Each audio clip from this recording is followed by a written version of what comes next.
যাবেন? এদিকে উল্টা কই যাবেন আপনি?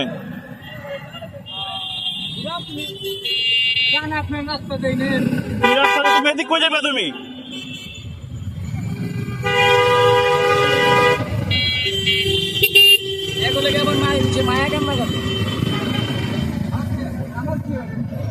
তুই ওদিক কই যাবি? কই যাবি তুই ওদিকে? ওদিক কই যাবি তুই? কই যাবি তুই? দরকার কই? তুই উল্টা রাস্তা কই যাবি তুই? মুখে দিলাম নাই মাবি ডামে ব্যাটারি হোকাতে বল মুখে দিলাম। উল্টা কই যাবি তুই? উল্টা কই যাবি তুই? এই নাম নাম নাম নাম নাম ওরা উল্টা রাস্তা যেতে দিলে দেখো আমার ধরছে সাহসটা কত বড়। তিনটা অটোরিকশা ভাঙার কারণে আপনাদের যে মায়াকান্না দেখলাম, আপনাদেরকে বলবো একবার একটু মেইন রোডে চলে আসেন, তাহলেই দেখবেন তারা কতটা বেপরোয়া। এমন ব্যস্ত একটা রাস্তায় তাকে উল্টো যেতে না দেওয়ার কারণে সে আমাকে গালি মেরে বসে, তাই আমিও আর মেজাজ কন্ট্রোল করতে পারলাম না, এই আর কি।